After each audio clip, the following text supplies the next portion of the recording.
Hi there, Zam here for NerdTube. I'm going to be doing a reaction to Harrison Ford talking about his time as Indiana Jones, the last five films. I thought I'd wear this lovely shirt. I'm not sure if you guys can see it from here, but it is Han Solo doing a drawing of Indiana Jones and creating the image of Deckard from Blade Runner. Alright, there's the Harrison Ford tribute on my shirt. Let's check out this tribute here on YouTube. I hate snakes, Chuck! I hate them! I have actually no fear of snakes. That's acting. Hey, I'm Harrison Ford. These are some of the biggest moments from Indiana Jones. Let's start with Dial of Destiny. He loves Indy, hates Han Solo. Played them both 5 times now. Get back! Actually, he's played Indy six times, but many of you guys won't realize I what really that 6th don't time was. think there's something that distinguishes Dial of Destiny from all the other films. I think there's a continuum. The whole film is about time and about wrinkles in time. And these are the wrinkles, and the time, I think, is apparent. I wanted to make a film about the end of his life. I wanted to see all of the development of his personality that we've seen, and then I wanted to see him after the passage of the 15 years that actually exist between the last film that we did and this one. He looks I've fantastic changed. for his age, I'm by the not way. the young buck I once was. I'm an older man. I would like the audience to appreciate that in the context of his life and to see what effect time has on the character. The cut from the first previous 25 minutes to arriving in 1969 on Moon Day is one of the favorite things I've ever done in movies. I think it's just a great visual construction and a great character moment. One of his favorite things he's ever done in movies, and that's recent. He did that scene where guys got him around the neck, and Indy like flips his body back to knock the guy off, and that's where Harrison's back went. Oh, he did that flip. Let out a call for help at that point. Well, it's a dangerous work environment. That's how he fucked The his good back. news is Harrison making Temple Ford of Doom. is fine. He feels great. His enzyme papaya treatment worked fantastically well. I'm especially interested in this papaya treatment. Well, they stopped doing them about 30 years ago because they were dissolving people's spinal columns. Mine's intact. That was Temple of Doom, yeah. Raiders was the ACL run over by the Oh, wow. Flying Wing in Tunisia. Collection was done in the stunt department to figure out how I might be able to work the next day, yeah. That's what I love about Harrison Ford. One of the earliest actors to do his own I think stunt, the or a locations lot of are his own stunts. essential to the Indiana Jones films, and I'm so glad that we are committed to working in real physical environments. It's occasionally very useful to stand in front of a blue screen and imagine that you're gazing out from the top of the Eiffel Tower over the city of Paris, and you're not. If you don't have to do that, you can smell Morocco. You can feel Morocco. Your extras are actually Moroccan.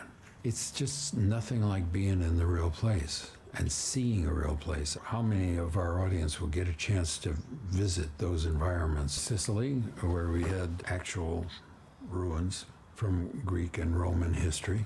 That was a wonderful environment. Places like the caves, part of the caves are done in actual physical caves, and the others are sets because of the complicated scenes that we had to do in them. Oh yeah. Bugs.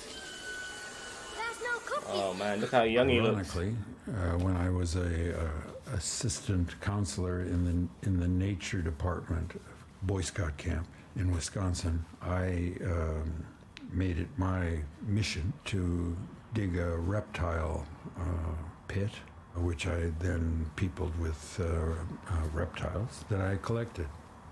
And I got to know snakes on a first-hand basis. I have actually no fear of snakes. That's acting. My parents were inefficient in curtailing my I love his impulses. sarcasm. I raised black and white hooded rats, great numbers of black and white rats running around my room and eventually my house. in my neighborhood that was a very successful rat raiser. No eels were harmed in the making of this production because there were no eels. That's just what you do. Oh. I'm gonna tell you something. Don't get sentimental now, Dad. Save it till we get out of here. The floor's on fire. Sean is an amazing performer, pure fun working with him. We enjoyed a great relationship. Well, we made it. When we're airborne with Germany behind us, then I'll share that sentiment.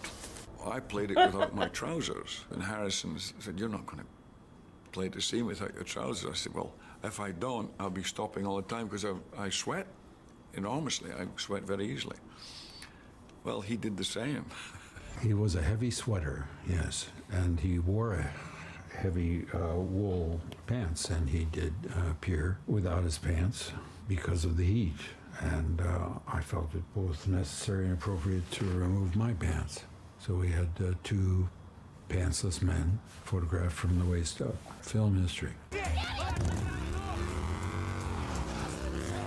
Shia's character, Mutt, our son, we have this confined story about him. It was the screenwriter's invention to have lost a child, to complicate the relationship between myself and Marion in order to retrieve that relationship. I just want to say, and I'm sorry for pausing this, when saying all of that is basically they're repeating the Han Solo situation in the Star Wars sequels, because Han Solo, in a way, lost his son to the dark side. It ruined his relationship with Leia, and then obviously his relationship did get restored after they lost their son. I mean, it's the same tropes Disney were fucking using for Dial of Destiny. Not nice. God, they like keeping their old men grumpy for some reason. They did it with Luke Skywalker as well. It's like Disney, they got fucking serious Stockholm syndrome when it comes to their shit. His name is Henry. Henry, good name. He's your son. My son? I mean, it's all part of the fabric of telling a film story. The costumes. That badass. That should do it. There's an incredible clip of you The Last stapling your hat Crusade. to your head. Still have the... See it? You do what you need to do.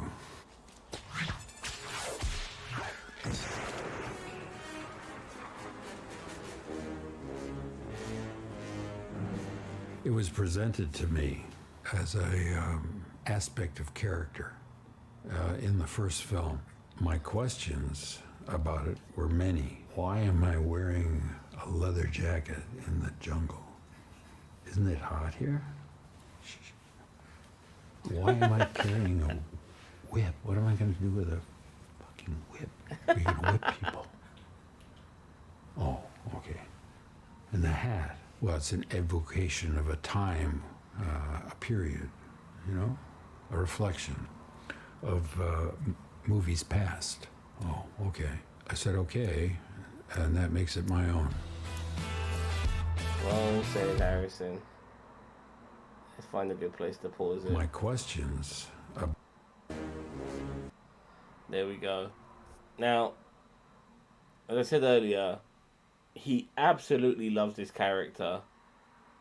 He despises Han Solo. I don't know why. I mean, Han Solo was the film that gave him the opportunity to be Indiana Jones. I know Tom Selleck was supposed to be it, but still, if it wasn't for Han Solo, he might not even been in the running to take over from Tom Selleck. Probably not.